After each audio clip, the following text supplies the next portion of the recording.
नमस्कार दोस्तों, स्वागत है आपका friends at preparation YouTube channel पर। इस चैनल पर मैं लेके आता हूँ रोजाना एजुकेशनल वीडियो। आज की इस वीडियो में हम लोग डिस्कस करेंगे करंट अफेयर जनरल स्टडी के वे क्वेश्चन जो कि आपसे पूछे जा सकते हैं किसी भी कॉम्पिटिटिव एग्जामिनेशन में। अगर आप यूपीएससी प्रीलिम्स या फिर किसी भी स्टेट की पीसीएस एग्जाम की तैयारी कर रहे हैं, ये वीडियो आपके लिए काफी ज्यादा बेनिफिशियल होने वाली है। वीडियो को यूटिलाइज करिए प्रैक्टिस के रूप में और चेक करिए कि आप कितने क्वेश्चन के आंसर सही अटेम्प्ट करते हैं, और वीडियो के एंड में कमेंट करके जरूर बताइए अपना स्कोर। चलिए फिर स्टार्ट करते हैं। पहली बार वीडियो को देख रहे हैं तो चैनल सब्सक्राइब करके बेल आइकन और प्रेस कर दीजिए। Consider the following statement. National payment corporation of India NPCI is not for the profit company for operating retail payment and settlement system in India। इस क्वेश्चन में आपसे जो कुछ statement दे दिए गए, ये फर्स्ट स्टेटमेंट है, ये सेकंड स्टेटमेंट है। फर्स्ट स्टेटमेंट के अकॉर्डिंग बोला जा रहा है कि हमारी कंट्री में एनपीसीआई यानी कि national payment corporation of India के बारे में बोला जा रहा है। ये एक नॉट फॉर प्रॉफिट कंपनी है और जो कि ऑपरेट करती है retail payment and settlement system को हमारी कंट्री के अंदर। यानी कि आपको एनपीसीआई के बारे में ध्यान में रखते हुए बताना है कि एनपीसीआई हमारी कंट्री में क्या काम करती है, ठीक है। और साथ के साथ आपको ये भी पूछा गया, बताया जा रहा है इसके अंदर कि ये नॉन फॉर प्रॉफिट यानी कि एनपीओ टाइप की ये एक तरह से कंपनी है। अच्छा, सेकंड स्टेटमेंट में आपसे बोला जा रहा है यूनिफाइड पेमेंट इंटरफेस, जिसे शॉर्ट में हम यूपीआई बोलते हैं। UPI transaction is currently the second biggest among the NPCI operated system after NEFT. यानी कि एनईएफटी के बाद हमारी कंट्री में सबसे ज्यादा जो पेमेंट के लिए गेटवे यूज किया जाता है उसके बारे में बोला जा रहा है, वो है यूपीआई यानी कि यूनिफाइड पेमेंट इंटरफेस। तो एनपीसीआई के बारे में आपको बताना है कि कौन सा स्टेटमेंट करेक्ट है। फर्स्ट स्टेटमेंट में एनपीसीआई के बारे में डिटेल में आपको बताया गया कि ये नॉन फॉर प्रॉफिट कंपनी है जो कि पेमेंट और इससे रिलेटेड सेटलमेंट से रिलेटेड जो भी सिस्टम है हमारी कंट्री में उसके रिगार्डिंग में काम करती है। बाद में इसमें आपको एनईएफटी और यूपीआई के बारे में कुछ डाटा दे दिया गया कि ये बोला जा रहा है कि एनपीसीआई के अंदर जो एनईएफटी है फर्स्ट नंबर पे यानी सबसे ज्यादा यूज होने वाली पेमेंट गेटवे है, उसके बाद यूपीआई ऐसे बन गई है। तो ये दो स्टेटमेंट आपके पास हो गए। आपको बताना है कि करेक्ट स्टेटमेंट कौन सा है। ऑप्शन ए के अकॉर्डिंग फर्स्ट स्टेटमेंट करेक्ट है, ऑप्शन बी के अकॉर्डिंग सेकंड स्टेटमेंट करेक्ट है, ऑप्शन सी में आपसे बोला जा रहा है बोथ फर्स्ट एंड सेकंड यानी ये दोनों ही स्टेटमेंट करेक्ट है, और ऑप्शन डी में आपसे बोला जा रहा है neither one not two. It means ये दोनों ही स्टेटमेंट गलत है। तो करेक्ट स्टेटमेंट आपके अकॉर्डिंग क्या है, क्वेश्चन को अटेम्प्ट कर लीजिए। तो इस क्वेश्चन की अगर करेक्ट आंसर की बात करें तो ओनली जो फर्स्ट स्टेटमेंट है सिर्फ वो करेक्ट है, यानी NPCI national payment corporation of India की बात करें तो ये हमारी कंट्री में नॉन फॉर प्रॉफिट नेचर की एक कंपनी है जो कि हमारी कंट्री में जितनी भी पेमेंट और उससे रिलेटेड जो सेटलमेंट होता है उसके रिगार्डिंग में ये काम करती है। यानी कि इस तरह के जो सिस्टम है हमारी कंट्री में कि पेमेंट किस तरह से और उसका सेटलमेंट कैसे हो, उसके रिलेटेड जितने भी काम है वो एनपीसीआई करती है। और इसे जो स्टैब्लिश किया गया है ये payment and settlement system act 2007 के अकॉर्डिंग से हमारी कंट्री में स्टैब्लिश किया गया है, जो कि आरबीआई का इनिशिएटिव है। ये आपको सिर्फ फर्स्ट स्टेटमेंट में जो बोला जा रहा है तो वो सारी बात करेक्ट है। अगर हम डिटेल में इसके कॉन्स्टिट्यूशनल प्रोविजन के बारे में बात करें तो भाई इसका जो सेटलमेंट जो हुआ था यानी कि जो इसको सेटअप किया गया था as a non for profit company के रूप में किया गया, सेक्शन 25 कंपनी एक्ट 1956 के तहत हमारी कंट्री में से स्टैब्लिश किया गया है। तो ये सारी बातें जो फर्स्ट स्टेटमेंट में सारी करेक्ट है। बाकी अगर हम सेकंड स्टेटमेंट की बात करें जिसमें आपसे एनईएफटी और एनपीआई के बारे में कंपैरिजन करके बोला गया, एनईएफटी और यूपीआई के बारे में, यूनिफाइड पेमेंट सिस्टम के बारे में, कि ये बोला जा रहा है कि ये फर्स्ट नंबर पे ये सेकंड नंबर पे, ऐसी कोई बात करेक्ट नहीं है। ये जो सेकंड स्टेटमेंट ये गलत है। बल्कि अभी रिसेंटली क्या हुआ है, जो भीम यूपीआई सिस्टम है हमारी कंट्री में उसने 2 बिलियन ट्रांजेक्शन का जो काउंट है उसे क्रॉस किया है। ये ज्यादा इंपॉर्टेंट है आपके लिए। तो आप ये बोल सकते हो कि सेकंड स्टेटमेंट गलत है, फर्स्ट स्टेटमेंट करेक्ट है। इट मींस हमारा जो आंसर है ऑप्शन ए हो जाता है।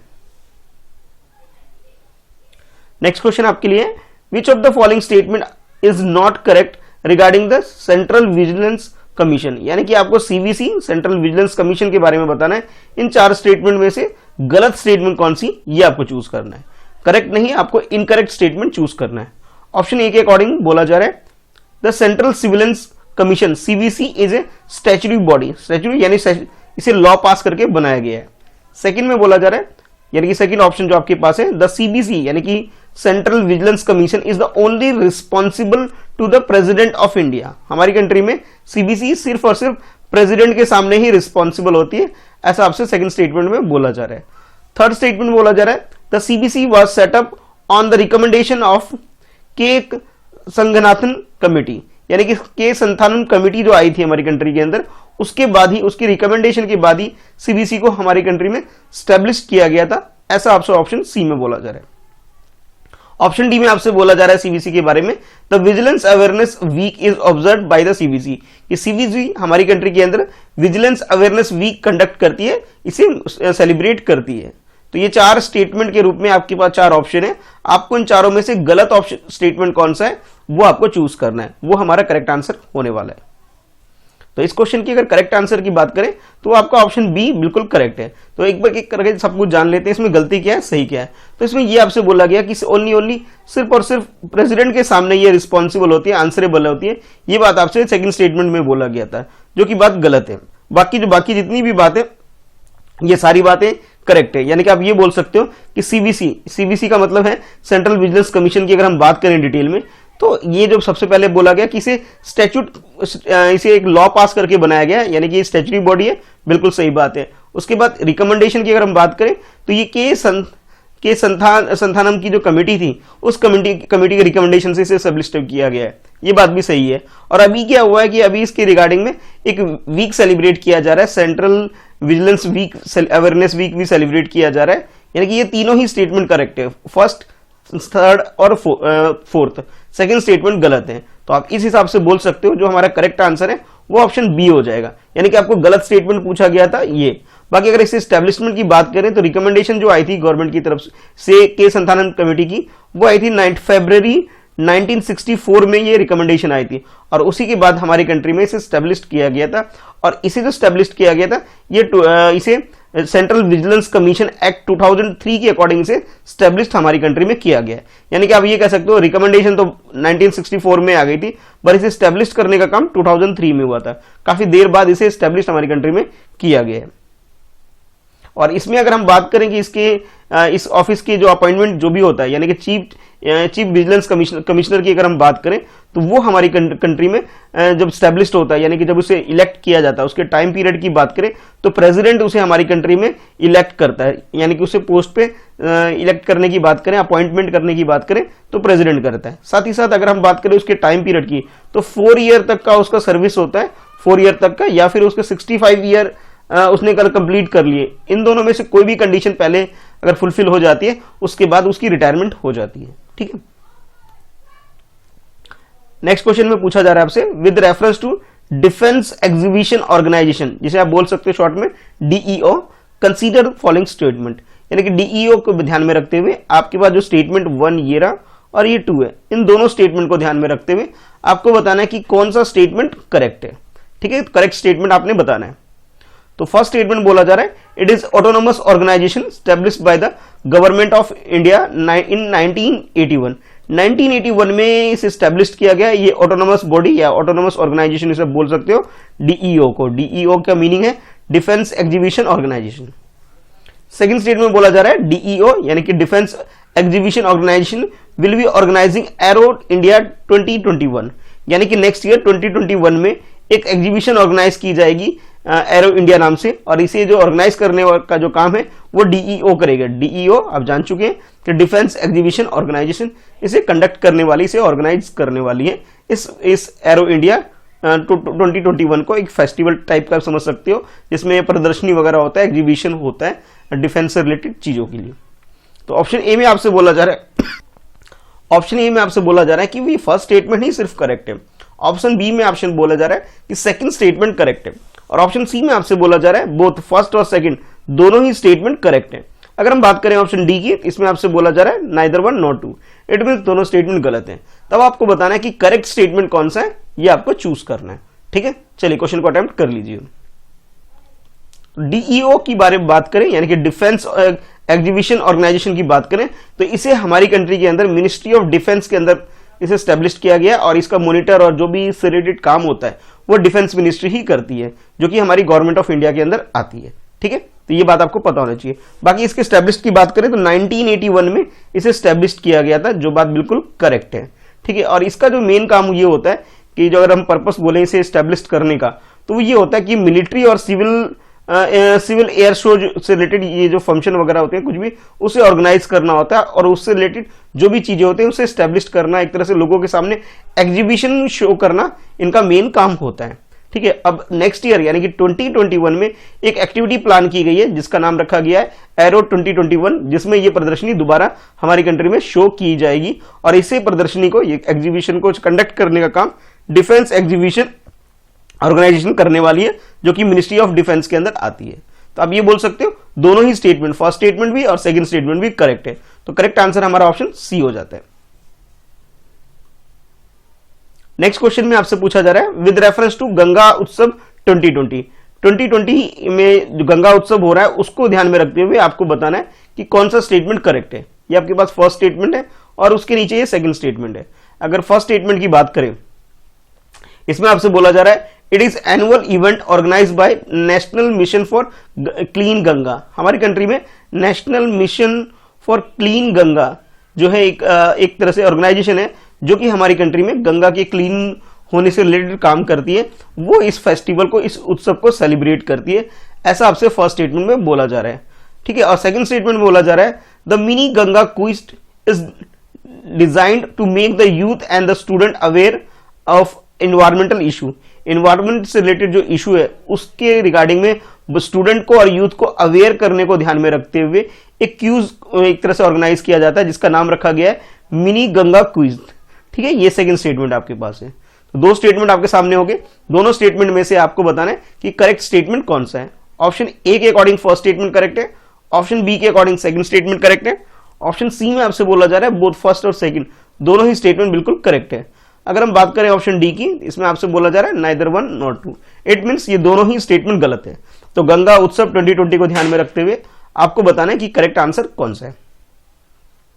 तो इस क्वेश्चन के करेक्ट आंसर की बात करें यानी कि गंगा उत्सव की डिटेल में बात करें तो गंगा उत्सव यानी कि जिसे national mission for clean Ganga organise करती है, ये बात बिल्कुल करेक्ट है। और ये जो होता है ये 3 डे फेस्टिवल है, यानी 3 दिन का एक उत्सव के रूप में इसे सेलिब्रेट किया जाता है, जिसके अंदर गंगा से रिलेटेड, गंगा रिवर से रिलेटेड अवेयरनेस प्रोग्राम या फिर आप यूं बोल सकते हैं इन्वायरमेंट से रिलेटेड एक अवेयरनेस प्रोग्राम कंडक्ट किया जाता है, एक फंक्शन ऑर्गेनाइज किया जाता है जिसमें स्टोरी टेलिंग, फोल्क आर्ट वगैरह, डायलॉग, इमिनेंट पर्सनैलिटीज के से रिलेटेड कोई क्विज, ठीक है, और traditional art form, dance, music performance दी जाती है आर्टिस्ट के द्वारा, ताकि लोगों को गंगा रिवर को क्लीन करने, उसे प्रोटेक्ट करने से रिलेटेड अवेयरनेस फैला सके। ठीक है, ये मेन इसका मोटिव होता है।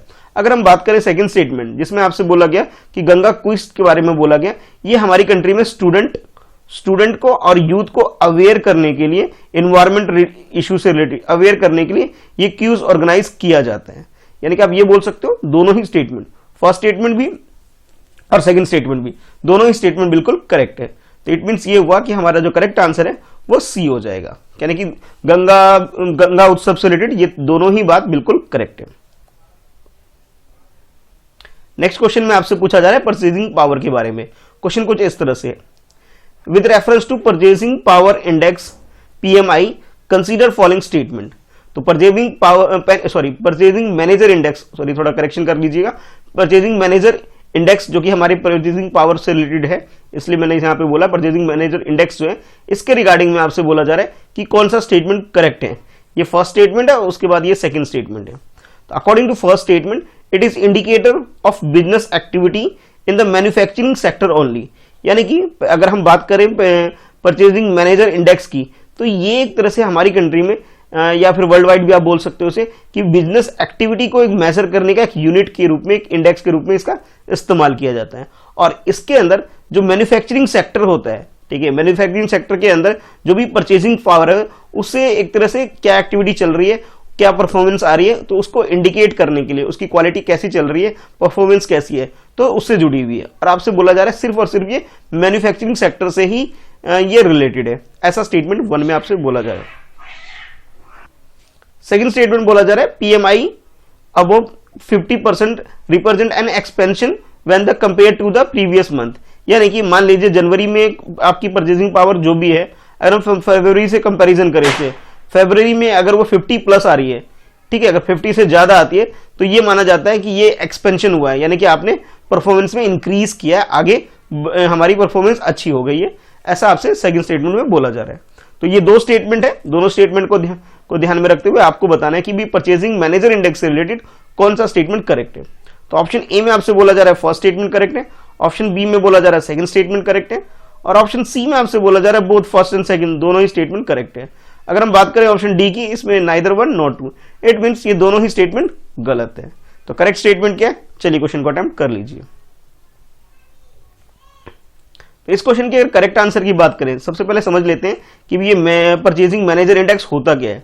तो स्टेटमेंट 1 में आपसे बोला गया था कि भी ये परचेजिंग मैनेजर इंडेक्स होता है, ये सिर्फ और सिर्फ मैन्युफैक्चरिंग सेक्टर के लिए है, जबकि ये बात गलत है। ये मैन्युफैक्चरिंग सेक्टर के साथ साथ जो सर्विस सेक्टर है उसकी परफॉर्मेंस को भी मेजर करता है। यानी कि आप ये बोल सकते हो पीएमआई यानी कि परचेजिंग मैनेजर इंडेक्स की हम बात करें तो ये परचेजिंग यानी कि परचेजिंग का मतलब ये आप समझ सकते हैं कि भी ये प्रोडक्शन सेक्टर यानी कि मैन्युफैक्चरिंग सेक्टर जो है उसके साथ साथ ये सर्विस सेक्टर है, दोनों के अंदर हमारी परफॉर्मेंस क्या है उसे कैलकुलेट करने का काम करती है पूरी कंट्री के अंदर। तो आप ये बोल सकते हो जो फर्स्ट स्टेटमेंट आपको दिया गया है वो गलत दिया हुआ है, ठीक है। अगर हम बात करें सेकंड स्टेटमेंट की, तो सेकंड स्टेटमेंट में ये बोला गया आपको कि 50 प्लस अगर आ जाती है अगर हमारी इंडेक्स, तो इट मीन्स हम प्रीवियस मंथ के कंपैरिजन में हमारी परफॉर्मेंस इंक्रीज हो रही है, उसमें एक्सपेंशन हो रही है। ये बात भी बिल्कुल करेक्ट है। एक्चुअली में होता यह है कि पीएमआई के अंदर 0 से लेकर 100 के बीच में एक इंडेक्स के रूप में एक स्कोर दे दिया जाता है। अगर किसी का भी स्कोर 50 प्लस आता है, इट मीन्स यानी कि जो प्रीवियस परफॉर्मेंस उसकी जो भी थी उससे बेटर उसकी परफॉर्मेंस है, उसमें एक्सपेंशन हुई है, ठीक है। अगर 50% रहती है, 50 रहती है, इट मीन्स उसके अंदर कोई चेंजेस नहीं है। अगर 50 से लेस हो जाती है, इट मीन्स ये है कि पिछले मंथ के कंपैरिजन में उसके परफॉर्मेंस में कुछ डाउनफॉल आया है, ठीक है। तो आप ये बोल सकते हो कि सेकंड स्टेटमेंट बिल्कुल करेक्ट है, यानी कि ऑप्शन बी हमारा करेक्ट आंसर हो गया, फर्स्ट स्टेटमेंट गलत था। Consider the following statement about the gulf cooperation council GCC. इस क्वेश्चन में आपसे गल्फ कोऑपरेशन काउंसिल के बारे में पूछा जा रहा है, जिसे शॉर्ट में जीसीसी भी बोला जाता है। और इसके रिगार्डिंग में ये फर्स्ट स्टेटमेंट है और इसके नीचे ये सेकंड स्टेटमेंट है। ये दो स्टेटमेंट है। According to first statement, members of the gulf cooperation council include Saudi Arabia, UAE, Bahrain, Kuwait. यानी कि फर्स्ट स्टेटमेंट में आपको गल्फ काउंसिल की जो मेंबर कंट्री है इसके बारे में आपसे बोला जा रहा है। आपको ये चेक करना है कि भाई ये जो मेंबर कंट्री आपको दे रखे हैं ये सही है गलत है। सेकंड स्टेटमेंट बोला जा रहा है the secretariat of GCC is located in Riyadh, Saudi Arabia. Saudi Arabia के अंदर जो सिटी है रियाद, यहाँ इसकी यहाँ पे इसका सेक्रेटरीट है, ऐसा स्टेटमेंट 2 में आपसे बोला जा रहा है। तो ये दो स्टेटमेंट आपके सामने है, दोनों स्टेटमेंट आपको चेक करना है कि जीसीसी यानी कि गल्फ कोऑपरेशन काउंसिल के रिगार्डिंग में करेक्ट है या नहीं है, ठीक है। करेक्ट के हिसाब से आपको अपना ऑप्शन चूज करना है। ऑप्शन ए के अकॉर्डिंग फर्स्ट स्टेटमेंट करेक्ट है, ऑप्शन बी के अकॉर्डिंग सेकंड स्टेटमेंट करेक्ट है, और ऑप्शन सी आपसे बोला जा रहा है कि दोनों ही स्टेटमेंट करेक्ट है। अगर हम बात करें ऑप्शन डी की, तो इसमें आपसे बोला जा रहा है कि neither one not two, it means ये दोनों ही स्टेटमेंट गलत है। तो करेक्ट स्टेटमेंट आपके अकॉर्डिंग क्या है, क्वेश्चन को अटेम्प्ट कर लीजिए। तो इस क्वेश्चन की अगर करेक्ट आंसर की बात करें तो ये आंसर सी आपका करेक्ट है, यानी दोनों ही स्टेटमेंट करेक्ट है। तो सबसे पहले देख लेते हैं ये ज्योग्राफिकल लोकेशन कहाँ पे है जीसीसी मेंबर कंट्री की। तो अगर आप हमारी कंट्री की कंपैरिजन करें इंडिया, और ये जो गुजरात आपको दिख रहा है, गुजरात के अगर वेस्ट में आप जाते हैं तो ओमान, ठीक है, ये अरेबियन सी है। अरेबियन सी के बाद जो ये देखते हैं country Oman, UAE, Saudi Arabia, Bahrain, Qatar, ये जो कंट्री आपको दिख रही है, साथ के साथ कुवैत। कुवैत की लोकेशन वैसे यहाँ है पर लिखा ऊपर गया है। तो ये जो कंट्री मिलकर के एक मतलब जीसीसी ऑर्गेनाइजेशन फ्रेम करती है, ठीक है। और इस फ्रेम जो ये जो ऑर्गेनाइजेशन है, इस ऑर्गेनाइजेशन में जो आपसे बोला गया कि भी country Bahrain, Kuwait, Saudi Arabia और यूएई, ये इसकी मेंबर कंट्री है। बिल्कुल सही बात है, ये चारों के चारों इसकी मेंबर कंट्री है। इसके अलावा ओमान और कतर भी इसकी मेंबर कंट्री में से है। और इसका जो स्टैब्लिश्ड हुआ था इस ऑर्गेनाइजेशन का, वो हुआ था 1981 के अंदर हुआ था। इट मीन्स ये हुआ कि जो फर्स्ट स्टेटमेंट है बिल्कुल करेक्ट। अगर हम इसकी सेक्रेटरीट की बात करें कि सेक्रेटरीट कहाँ है, तो सऊदी अरेबिया जो कंट्री है, जो इस रीजन में सबसे बड़ी कंट्री है, ठीक है, यहीं पे इसका सेक्रेटरीट है, इसकी सिटी रियाद के अंदर। तो आप ये बोल सकते हो दोनों ही स्टेटमेंट बिल्कुल करेक्ट आपको दे रखा है गल्फ कोऑपरेशन काउंसिल के रिगार्डिंग में। तो करेक्ट आंसर हमारा ऑप्शन सी हो जाता है। विद रेफरेंस टू प्रधानमंत्री भारतीय जन औषधि परियोजना कंसीडर द फॉलोइंग स्टेटमेंट। इस क्वेश्चन में आपसे प्रधानमंत्री जन औषधि परियोजना के बारे में पूछा जा रहा है कि कौन सी स्टेटमेंट करेक्ट है। ठीक है, तो ये फर्स्ट स्टेटमेंट है इसके रिगार्डिंग में और इसके नीचे ये सेकंड स्टेटमेंट है और आपको चूज करना है कि करेक्ट स्टेटमेंट कौन सा है। According to first statement, it aim to extend coverage of the branded medicine to reduce the out of the pocket expenditure of medicine. कहने का मतलब ये जो ब्रांडेड मेडिसिन होती है जो काफी महंगी होती है, ठीक है, वो जो गरीब लोगों के कवरेज में नहीं होते हैं उसके कवरेज में लाना एक मेन टारगेट इसका ये है। यानी कि इसमें ये फोकस किया जाता है जितनी भी ब्रांडेड मेडिसिन है उसे सबके रीच पे पहुंचाया जाए, ये आपसे फर्स्ट स्टेटमेंट बोला जा रहा है। सेकंड स्टेटमेंट बोला जा रहा है, the scheme was launched by ministry of health and family welfare.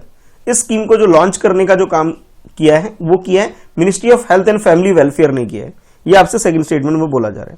आपको बताना है इन दोनों स्टेटमेंट में से प्रधानमंत्री यानी कि PMBJP, मतलब इन्होंने अपनी पार्टी के नाम के हिसाब से ये एक तरह से एब्रीविएशन बना दिया है वैसे एक्चुअल में, लेकिन ये इसके रिगार्डिंग में आपको बताना है कि करेक्ट स्टेटमेंट क्या है। ऑप्शन ए के अकॉर्डिंग फर्स्ट स्टेटमेंट करेक्ट है, ऑप्शन बी के अकॉर्डिंग सेकंड स्टेटमेंट करेक्ट है। अगर हम बात करें ऑप्शन सी, इसमें दोनों ही स्टेटमेंट करेक्ट है। अच्छा, उसके बाद ऑप्शन डी में आपसे बोला जा रहा है neither one not two, it means दोनों ही स्टेटमेंट गलत है। तो करेक्ट स्टेटमेंट आपके अकॉर्डिंग क्या है, प्रधानमंत्री भारतीय जन औषधि परियोजना के बारे में। ठीक है, तो क्वेश्चन को अटेम्प्ट कर लीजिए।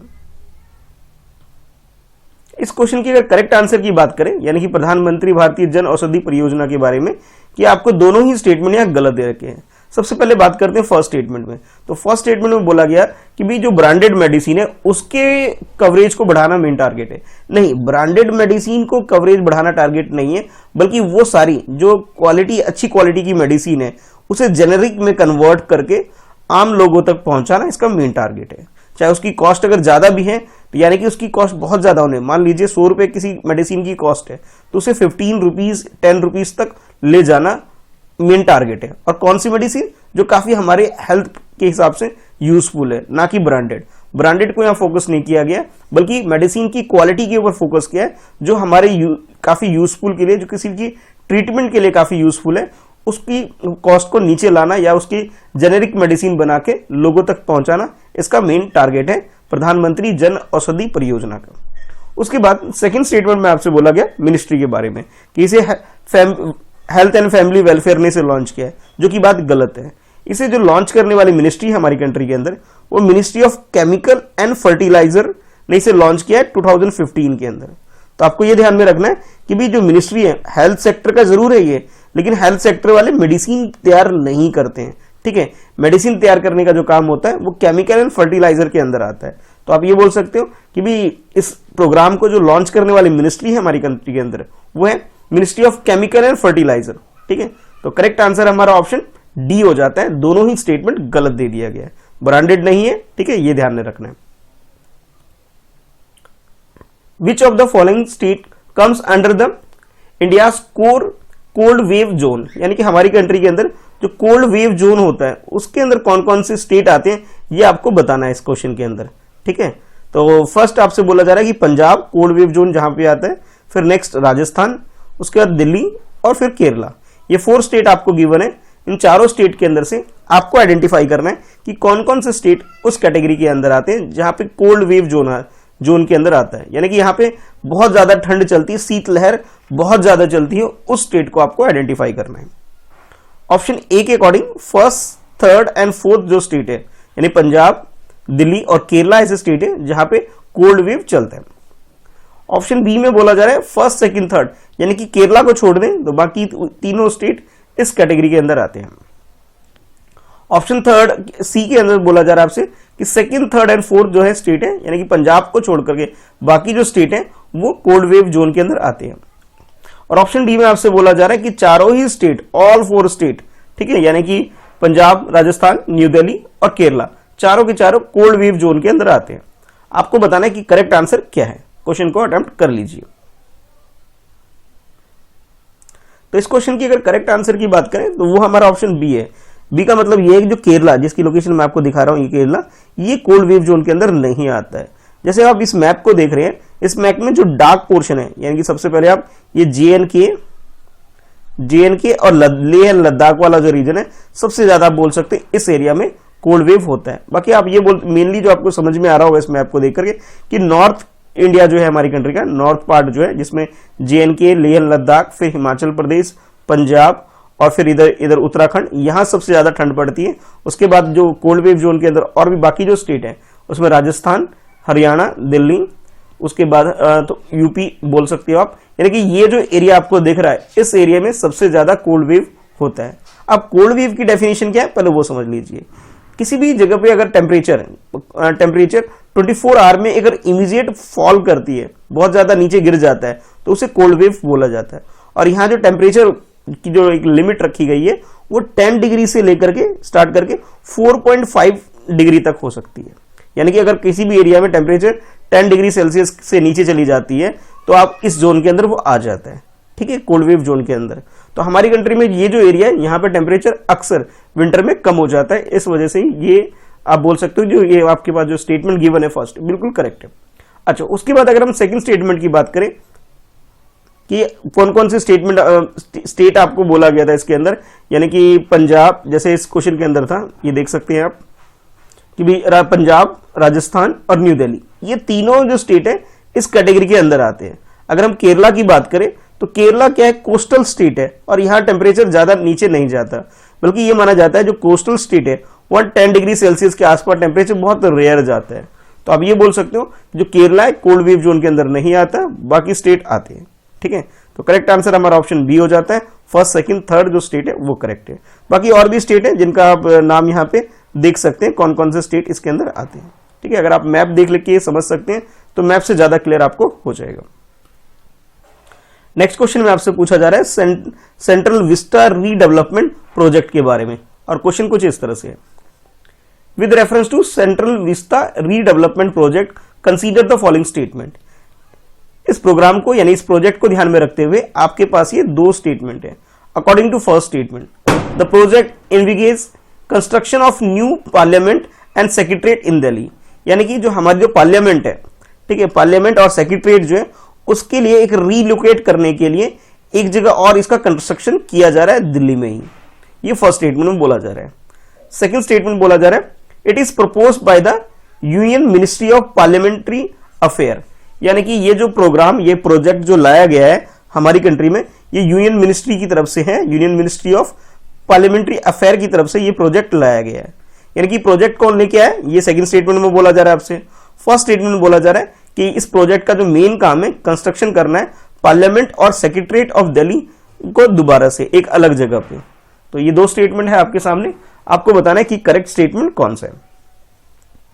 ऑप्शन ए के अकॉर्डिंग फर्स्ट स्टेटमेंट करेक्ट है, ऑप्शन बी के अकॉर्डिंग सेकंड स्टेटमेंट करेक्ट है। अगर हम बात करें ऑप्शन सी, इसमें बोला जा रहा है दोनों ही स्टेटमेंट करेक्ट है, और ऑप्शन डी की बात करें neither one not two, it means दोनों ही स्टेटमेंट गलत है। तो करेक्ट स्टेटमेंट क्या है, सेंट्रल विस्ता रीडेवलपमेंट प्रोजेक्ट के बारे में क्वेश्चन को अटेम्प्ट कर लीजिए। तो अगर हम बात करें इस प्रोजेक्ट के बारे में, यानी कि सेंट्रल विस्टा रीडेवलपमेंट प्रोजेक्ट की बात करें, तो जैसे आपसे स्टेटमेंट 1 में बोला गया कि इसके अंदर दोबारा से कंस्ट्रक्शन वर्क करना मेन टारगेट है।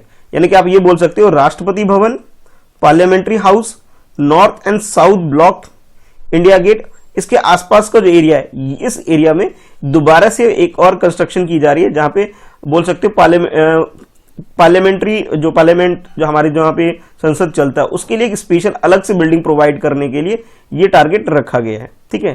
तो आप ये बोल सकते हो कि जो फर्स्ट स्टेटमेंट है ये बिल्कुल करेक्ट है। अच्छा, सेकंड स्टेटमेंट की बात करें, यानी कि इस प्रोजेक्ट को जो लाने वाली मिनिस्ट्री है अगर हम उसकी बात करें तो इस प्रोजेक्ट को union ministry of housing and urban affair लेके आई है, ठीक है। यानी कि पार्लियामेंट्री अफेयर ने ये काम नहीं किया है, ये काम इस प्रोजेक्ट को लाने का जो काम है वो है ministry of housing and urban affair का ये काम है। तो आप ये बोल सकते हो सेकंड स्टेटमेंट तो हमारा गलत हो गया, फर्स्ट स्टेटमेंट बिल्कुल करेक्ट है। वो इसलिए प्रोजेक्ट लाया गया है क्योंकि हमारी कंट्री में जो कैपिटल दिल्ली है यहाँ पे पॉपुलेशन बढ़ रहा है और ट्रैफिक जैसी काफी प्रॉब्लम हो रही है और भी कई तरह की प्रॉब्लम हो रही है, इस वजह से अलग बिल्डिंग बनाई जा रही है ताकि जो इस तरह की प्रॉब्लम है उससे एक तरह से आप कह सकते हो फ्री हो सके। तो करेक्ट आंसर हमारा ऑप्शन ए हो जाता है। फर्स्ट स्टेटमेंट करेक्ट है, सेकंड स्टेटमेंट गलत है। मिनिस्ट्री आपको याद रखनी है। नेक्स्ट क्वेश्चन में आपसे मानसून के बारे में पूछा जा रहा है। क्वेश्चन कुछ इस तरह से है, with reference to national monsoon mission consider the following statement. हमारी कंट्री में नेशनल मानसून मिशन के बारे में आपके पास ये फर्स्ट स्टेटमेंट है और नीचे सेकंड स्टेटमेंट है। ये दो स्टेटमेंट आपको दे दिए गए और आपको चूज करना है correct statement. According to first statement, it was launch to develop dynamic monsoon prediction system. First statement के अकॉर्डिंग एक सिस्टम डेवलप करना है जिससे मानसून की प्रिडिक्शन की जा सके हमारी कंट्री के अंदर बहुत अच्छे तरीके से, एक डायनेमिक तरीके से आप बोल सकते हैं। सेकंड स्टेटमेंट बोला जा रहा है, it was launched by the ministry of earth science in 2012। 2012 के अंदर ये सिस्टम डेवलप किया गया था और इसको जो इनिशिएटिव किया गया यानी इसे जो लाया गया था ये मिनिस्ट्री ऑफ अर्थ साइंस की तरफ से इसे हमारी कंट्री में 2012 में लाया गया, ऐसा सेकंड स्टेटमेंट बोला जा रहा है। तो ये दो स्टेटमेंट आपके सामने हैं, दोनों स्टेटमेंट में से आपको चूज करना है कि करेक्ट स्टेटमेंट क्या है। ऑप्शन ए के अकॉर्डिंग फर्स्ट स्टेटमेंट करेक्ट है, ऑप्शन बी के अकॉर्डिंग सेकंड स्टेटमेंट करेक्ट है। अगर हम बात करें ऑप्शन सी, इसमें बोला जा रहा है बोथ फर्स्ट एंड सेकंड दोनों स्टेटमेंट करेक्ट है। और ऑप्शन डी में आपसे बोला जा रहा है neither one not two, it means दोनों ही स्टेटमेंट गलत है। तो करेक्ट स्टेटमेंट क्या है, मानसून मिशन यानी कि नेशनल मानसून मिशन के बारे में आपको क्वेश्चन अटेम्प्ट कर लेना है। तो यहाँ पे दोनों ही स्टेटमेंट बिल्कुल करेक्ट है, यानी कि जो हमारी कंट्री में नेशनल मानसून मिशन है, ठीक है, ये मानसून मिशन है, इसका मेन टारगेट जो हमारी कंट्री में एक ऐसा सिस्टम डेवलप करना है जहां पर एक तरह से प्रिडिक्शन, रेनफॉल कितना होना है, टेम्परेचर क्या रहना है, इस तरह की जो प्रिडिक्शन होती है बिल्कुल करेक्ट प्रिडिक्शन आ सके, इसके लिए ये सिस्टम सेटअप किया गया 2012 में। और इस सिस्टम को जो लाने वाली जो मिनिस्ट्री कह लीजिए आप, हाँ, जो आपसे बोला गया सेकंड स्टेटमेंट के अंदर कि मिनिस्ट्री ऑफ अर्थ साइंस, वो लाने वाली से मिनिस्ट्री है। तो दोनों ही स्टेटमेंट, फर्स्ट स्टेटमेंट भी और सेकंड स्टेटमेंट भी, दोनों ही करेक्ट है। तो आप ये बोल सकते हो करेक्ट आंसर आपका ऑप्शन सी हो जाता है, फर्स्ट और सेकंड दोनों ही स्टेटमेंट बिल्कुल करेक्ट है। ये एक तरह से एक ऐसा सिस्टम है जहां पे रिसर्च एंड डेवलपमेंट का काम किया जाता है और फार्मर वगैरह को बेनिफिट हो सके, प्रिडिक्शन मतलब वेदर फोरकास्ट अच्छे तरीके से आ सके, मानसून क्या है, मतलब बारिश कितनी होने वाली है हमारी कंट्री में, उसके रिगार्डिंग में अगर करेक्ट डाटा हमारे पास पहुंचेगा तो उसके अकॉर्डिंग प्लानिंग हो सकेगी और फिर जो भी काम है एग्जीक्यूट किया जा सकेगा। Which of the given statement are correct regarding jute crop. इस क्वेश्चन में आपसे जूट क्रॉप के बारे में पूछा जा रहा है और उसके रिगार्डिंग में ये फर्स्ट स्टेटमेंट है, the jute production in India is mainly concentrated in eastern state. यानी कि जूट का जो प्रोडक्शन होता है हमारी कंट्री में, ये ऐसा बोला जा रहा है कि जो ईस्टर्न स्टेट है सबसे ज्यादा वहीं होता है, मतलब इस एरिया में कंसंट्रेटेड है ये प्रोडक्शन जूट का। सेकंड स्टेटमेंट में आपसे बोला जा रहा है the minimum support price regime of India does not include the jute crop. यानी कि जो हमारी कंट्री में एमएसपी जो दी जाती है, यानी कि मिनिमम सपोर्ट प्राइस जो दी जाती है, उसके अंदर जूट क्रॉप को इंक्लूड नहीं किया जाता, ऐसा आपसे सेकंड स्टेटमेंट में बोला जा रहा है। तो ये दो स्टेटमेंट आपके सामने है, आपको चूज करना है करेक्ट स्टेटमेंट कौन सा है और उसी के अकॉर्डिंग आपको ये आंसर बताना है। ऑप्शन ए के अकॉर्डिंग फर्स्ट स्टेटमेंट करेक्ट है, ऑप्शन बी के अकॉर्डिंग सेकंड स्टेटमेंट करेक्ट है और ऑप्शन सी के according both first and second दोनों ही स्टेटमेंट करेक्ट है। अगर हम बात करें ऑप्शन डी की, इसमें आपसे बोला जा रहा है neither one not two, it means दोनों ही स्टेटमेंट गलत है। तो करेक्ट स्टेटमेंट आपके अकॉर्डिंग क्या है, क्वेश्चन को अटेम्प्ट कर लीजिए। तो इस क्वेश्चन की अगर करेक्ट आंसर की बात करें, वैसे तो इसका आंसर ऑप्शन ए है, यानी कि फर्स्ट स्टेटमेंट ही करेक्ट है, सिर्फ सेकंड स्टेटमेंट गलत है। अब डिटेल में जान लेते हैं जूट क्रॉप के बारे में। हमारी कंट्री में जूट जो होता है, जूट, इसका इस्तेमाल काफी ज्यादा किया जाता है बैग, मैट, रोप, यान और कारपेट जैसी चीजों को बनाने के लिए। इसे हमारी कंट्री में गोल्डन फाइबर के नाम से भी जाना जाता है और ये नेचुरल फाइबर है, तो इसका नुकसान कुछ भी नहीं होता और टेक्सटाइल इंडस्ट्री में भी इसका इस्तेमाल किया जाता है, आप ये समझ सकते हैं। अगर हम ज्योग्राफिकल लोकेशन की बात करें तो ये वेस्ट बंगाल, बिहार, आसाम, आंध्र प्रदेश और उड़ीसा, ये कुछ स्टेट है जहां पे जूट प्रोडक्शन सबसे ज्यादा होता है, ठीक है। उसके बाद अगर हम सेकंड स्टेटमेंट की बात करें, जिसमें आपसे ये बोला गया कि एमएसपी की, जूट क्रॉप को एमएसपी की जो लिस्ट होती है, यानी कि हमारी कंट्री में मिनिमम सपोर्ट प्राइस जो दिया जाता है उसके अंदर जूट को इंक्लूड नहीं किया जाता है, ये बात आपसे सेकंड स्टेटमेंट में बोला जा रहा है, जो कि ये बात भी गलत है। अब गलत क्यों है ये जान लेते हैं। इसमें यह है कि अभी रिसेंटली कैबिनेट कमेटी ने एक डिसीजन लिया है कि cabinet committee on economic affair ने एक डिसीजन लिया है कि जितने भी फूड ग्रेन की जो पैकेजिंग होगी वो सबकी सब जूट के अंदर होगी 100%। अगर शुगर की जो पैकेजिंग होगी वो 20% जूट बैग के होगी। यानी कि आप ये समझ सकते हो कि कैबिनेट कमेटी जो है यानी कि यूनियन गवर्नमेंट जो है इस जूट प्रोडक्ट को प्रमोट करने का काम कर रही है। ठीक है, तो आप ये बोल सकते हो कि मिनिमम सपोर्ट प्राइस की जो बात की जा रही है जूट के बारे में कि नहीं दिया जाता है, ये बात गलत है। फर्स्ट स्टेटमेंट बिल्कुल करेक्ट है। यानी कि अगर आप इंडिया का मैप देखेंगे तो वेस्ट बंगाल से लेकर के इधर आंध्र प्रदेश तक का जो एरिया है, इस एरिया में सबसे ज्यादा जूट प्रोडक्शन किया जाता है। तो करेक्ट आंसर हमारा ऑप्शन ए हो जाता है। एमएसपी का मतलब ये होता है कि गवर्नमेंट क्या करती है कि अपने तरफ से एक प्राइस सेट कर देती है किसी भी एग्रीकल्चर प्रोडक्ट के ऊपर, और फार्मर को एक बेनिफिट प्रोवाइड करने के लिए कि सपोज उसने कोई एक लागत लगाई, अपनी कॉस्ट लगाई और किसी चीज का वो प्रोडक्शन करते हैं यानी कि खेती करते हैं, फार्मिंग करते हैं, और उसे मार्केट से अगर वो कोई प्राइस ना मिल पाए जो डिजर्व करते हैं वो, तो गवर्नमेंट उसके लिए एक मिनिमम प्राइस फिक्स कर देती है कि अगर कोई मार्केट में उसका सेल आउट नहीं हो पाता कोई भी उसका प्रोडक्ट, तो गवर्नमेंट खुद उसे परचेज कर लेगी। तो ये होता है एमएसपी यानी कि minimum support price. With reference to commission for air quality management in national capital region consider the following statement. National capital region यानी कि एनसीआर के अंदर पॉपुलेशन को मैनेज करने के लिए, एयर क्वालिटी के मैनेजमेंट के लिए जो एक कमीशन बनाया गया, उसके रिगार्डिंग में आपसे क्वेश्चन पूछा जा रहा है। According to first statement, it is statutory authority that will replace non statutory environment pollution prevention and control authority, जिसे शॉर्ट में ईपीसीए आप बोल सकते हो। यानी कि ये एक स्टैट्यूटरी बॉडी है जो कि रिप्लेस कर रही है नॉन स्टैट्यूटरी बॉडी को, और जिसका नाम है ईपीसीए। सेकंड स्टेटमेंट में आपसे बोला जा रहा है, it will have expert from central population pollution control board यानी कि CPCB, Indian space research organisation ISRO and civil society. और इस बॉडी के अंदर जो लोग या मेंबर होंगे उसके बारे में बोला जा रहा है, वो सीपीसीबी की तरफ से, इसरो से, और इसरो के अलावा जो सिविल सोसाइटी है यानी कि मतलब जो नॉर्मल जो लोग हैं उसके अंदर जो एक्सपर्ट लोग हैं वो इस कमेटी के मेंबर होंगे।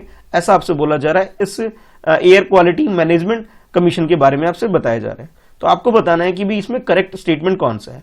इसके नीचे एक थर्ड स्टेटमेंट और है जिसमें आपसे बोला जा रहा है, the commission will not have the power to issue direction to the state यानी स्टेट गवर्नमेंट को किसी भी तरह के डायरेक्शन देने के लिए इस कमीशन के पास कोई पावर नहीं होगा, ऐसा थर्ड स्टेटमेंट बोला जा रहा है। तो ये तीन स्टेटमेंट आपके सामने, तीनों स्टेटमेंट में से आपको करेक्ट स्टेटमेंट कौन सा है ये आपको चूज करना है। ऑप्शन ए के अकॉर्डिंग फर्स्ट और सेकंड स्टेटमेंट सिर्फ करेक्ट है। ऑप्शन बी के according second and third statement correct है। ऑप्शन सी के according first and third statement correct है।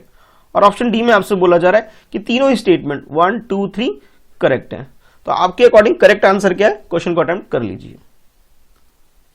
तो इस क्वेश्चन की अगर करेक्ट आंसर की बात करें यानी कि एनसीआर रीजन में, नेशनल कैपिटल रीजन में एयर क्वालिटी के इंप्रूवमेंट के लिए एक कमीशन बनाया जा रहा है, ताकि जो एयर इंडेक्स है यानी कि एयर क्वालिटी जो हमारे इस दिल्ली और दिल्ली के आसपास का जो एरिया है, जहां अक्सर आपने सुना होगा कि पराली जलाने से एनवायरनमेंट खराब हो रहा है यहाँ पे और पोल्यूशन ज्यादा हो रहा है, तो उस इन्वायरमेंट को ठीक ठाक करने के लिए एक कमीशन बनाया गया है। और इस कमीशन के अंदर जो मेंबर हैं, जो एक्सपर्ट होंगे, वो सीपीसीबी यानी कि central pollution control board, ISRO और सिविक सोसाइटी से मेंबर लिए जाएंगे। यानी कि आप ये बोल सकते हो ये वाला जो स्टेटमेंट सेकंड है ये बिल्कुल करेक्ट है। उसके बाद ये बोला गया फर्स्ट स्टेटमेंट में आपको कि इसके अंदर जो कमीशन है, ये कमीशन एक स्टैट्यूटरी बॉडी है, यानी कि इसे स्टैट्यूटरी बॉडी का मतलब ये कि लॉ पास करके इसे बनाया गया है, और इसे नॉन स्टैट्यूटरी बॉडी है उसको ये रिप्लेस करने वाली है, जिसका नाम ईपीसीए है। ईपीसीए का मतलब है environment pollution prevention and protection authority जो है उसको ये रिप्लेस करने वाली है। ये बात भी बिल्कुल करेक्ट है। अब बात करते हैं थर्ड स्टेटमेंट की, जिसमें आपसे बोला गया कि इस कमीशन को स्टेट गवर्नमेंट को किसी भी तरह का डायरेक्शन देने का पावर नहीं होगा, जो कि बात गलत है। यानी कि ये जो कमीशन है, इस कमीशन को हरियाणा, पंजाब, राजस्थान, उत्तर प्रदेश यानी कि दिल्ली के आसपास के जो स्टेट है, उन सारे स्टेट को एक गाइडलाइन देने या डायरेक्शन देने का पूरा पावर है, ताकि एयर क्वालिटी को इंप्रूव किया जा सके दिल्ली एनसीआर रीजन के आसपास। तो आप ये बोल सकते हो करेक्ट आंसर आपका ऑप्शन ए करेक्ट है। फर्स्ट और सेकंड करेक्ट है, थर्ड गलत है। नेक्स्ट क्वेश्चन में आपसे पूछा जा रहा है, which of the following are benefit under the institute of eminence scheme. हमारी कंट्री में इंस्टीट्यूट ऑफ इमिनेंस स्कीम के तहत कुछ इंस्टीट्यूट को कुछ बेनिफिट पहुंचाने के लिए, या आप कहेंगे एजुकेशन का सिस्टम ठीक करने के लिए हायर लेवल पर ये एक तरह से स्कीम लाई गई है, एक प्रोग्राम चलाया जा रहा है। ठीक है, उसके रिगार्डिंग में आपके पास ये कुछ स्टेटमेंट है और आपको बताना है कि ये जो स्टेटमेंट है इनमें से करेक्ट स्टेटमेंट कौन सा है।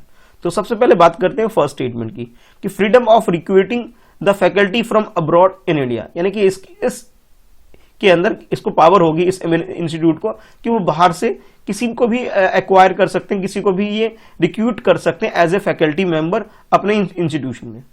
सेकंड स्टेटमेंट में आपसे बोला जा रहा है कि additional funding up to 1000 crore for government institution, यानी कि जो गवर्नमेंट इंस्टीट्यूशन है उसे 1000 करोड़ रुपीज का ये ग्रांट दिया जाएगा ताकि वो जो एजुकेशन इंस्टीट्यूशन है उसको इसकी जो क्वालिटी है, इंफ्रास्ट्रक्चर है, इसे इंप्रूव कर सके।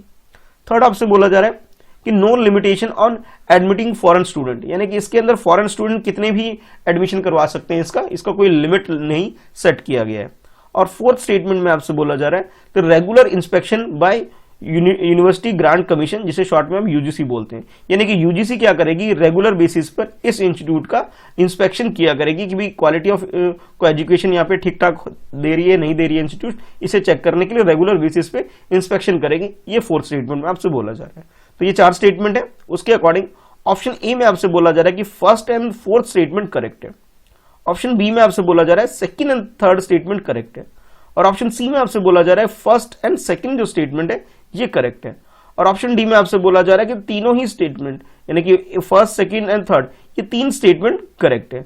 तो आपके अकॉर्डिंग करेक्ट स्टेटमेंट क्या है ये आपको आइडेंटिफाई करना है। तो अगर हम बात करें इंस्टीट्यूट ऑफ इमिनेंस, तो हमारी कंट्री में मैं गवर्नमेंट सेक्टर के इंस्टीट्यूशन की कुछ एग्जांपल मैं आपसे डिस्कस कर रहा हूं कि IIT Bombay, Indian institute of Bengaluru और आईआईटी दिल्ली, ये कुछ ऐसे इंस्टीट्यूशन है जो कि इंस्टीट्यूट ऑफ इमिनेंस की कैटेगरी के अंदर आते हैं।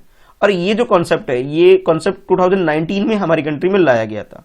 अभी रिसेंटली के केस ये आया है कि भी एक न्यूज आई है कि जो ओपी जिंदल ग्लोबल इंस्टीट्यूट जो है उसे इस कैटेगरी के अंदर डाल दिया गया है। यानी कि आप ये बोल सकते हो कि इंस्टीट्यूट ऑफ इमिनेंस की जो कैटेगरी है उस टैग के अंदर इस इंस्टीट्यूशन को भी अंदर डाला गया अभी रिसेंटली, जिसकी वजह से ये टॉपिक आपके लिए करंट अफेयर का एक इशू बन जाता है, एक क्वेश्चन बन जाता है आपके लिए। और इसके अंदर हमारी कंट्री में 2019 से अब तक अगर हम बात करें तो ऐसे 13 इंस्टीट्यूशन है जो इस कैटेगरी के अंदर अभी आते हैं। ठीक है, यानी कि आप ये समझ सकते हो कि सिर्फ 2019 में ये स्कीम लाई गई थी जिसके अंदर एजुकेशन इंस्टीट्यूशन को बेनिफिट पहुंचाने के लिए, ठीक है, उसकी क्वालिटी जो है उनकी इंप्रूव करने के लिए, उसे इंटरनेशनल लेवल पे रैंकिंग को सुधार करने के लिए ये इंस्टीट्यूट ऑफ इमिनेंस का कॉन्सेप्ट हमारी कंट्री में लाया गया था। अब इस तरह के जो इंस्टीट्यूशन होते हैं उसे किस तरह के बेनिफिट दिए जाते हैं, अब उसके बारे में डिस्कस कर लेते हैं। तो इस तरह के जो इंस्टीट्यूशन होते हैं उसे एडिशनल फंडिंग प्रोवाइड की जाती है अप टू 1000 करोड़, यानी कि आप ये बोल सकते हो सेकंड स्टेटमेंट आपका करेक्ट है। उसके बाद इसमें यह भी होता है कि इस इंस्टीट्यूशन को चलाने के लिए जो एकेडमिक हो, एडमिनिस्ट्रेटिव हो या फाइनेंशियल ऑटोनॉमी होती है कि ये अपनी तरफ से डिसीजन ले सकते हैं।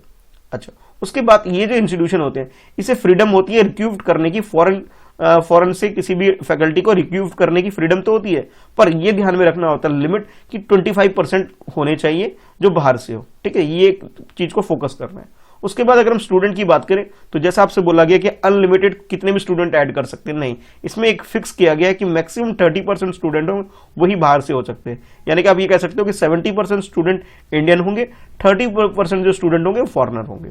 तो यानी कि आप ये बोल सकते हो कि ये थर्ड स्टेटमेंट है ये गलत हो गया। अच्छा, फोर्थ स्टेटमेंट की बात करें जिसमें आपसे बोला गया कि भी ये यूजीसी इसके अंदर इंस्पेक्शन करेगी रेगुलर बेसिस पर, जो कि बात गलत है। यानी कि यूजीसी इसके ऊपर इंस्पेक्शन नहीं करेगी कि किस तरह की एक्टिविटी यहां परफॉर्म हो रही है, इसके ऊपर यूजीसी का इसका कोई लेना देना नहीं रहेगा।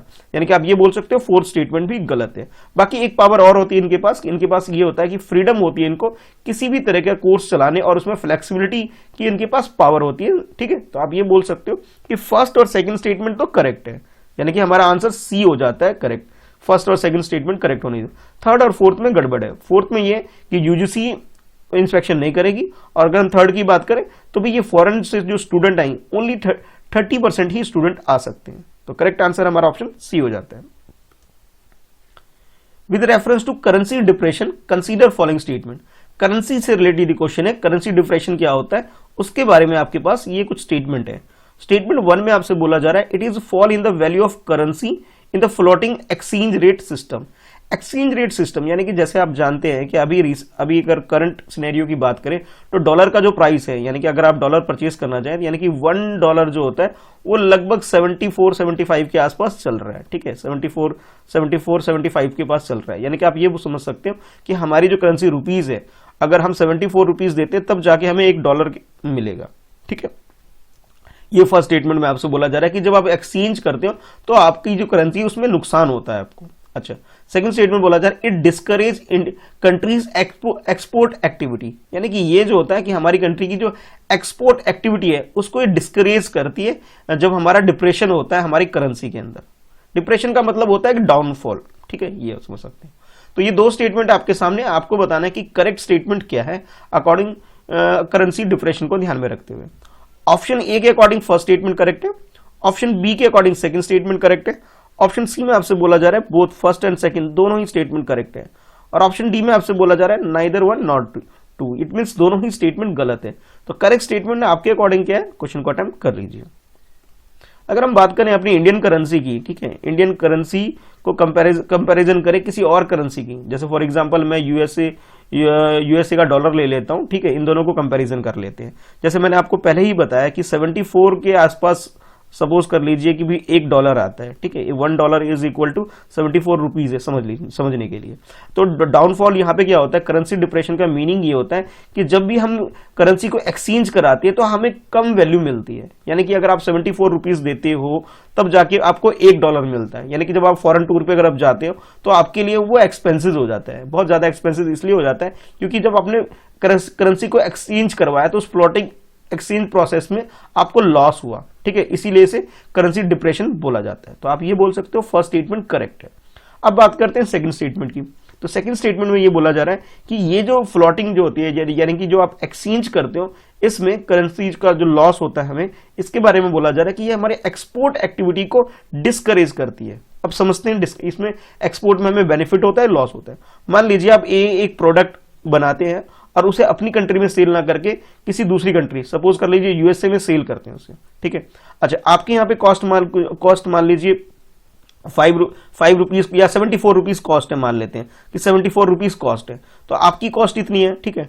मान लीजिए अगर हमारी करेंसी का डाउनफॉल होता है 74 से 80 रुपीज कॉस्ट चला जाता है, ठीक है, यानी कि आपको क्लियर दिख रहा है कि हमारी करेंसी में क्या लॉस हो रहा है। लेकिन जब आप इसे दूसरी कंट्री में सेल करते हैं तो आपको क्लियर दिख रहा है कि 74 रुपीज का तो आपने कॉस्ट लगाया, लेकिन जब आप इसे बाहर सेल करेंगे यानी कि $1 आएगा आपके पास और $1 किसके इक्वल है, 80 रुपीज के इक्वल है, तो आपको क्लियर दिख रहा है कि आपको 6 रुपीज का बेनिफिट हो रहा है।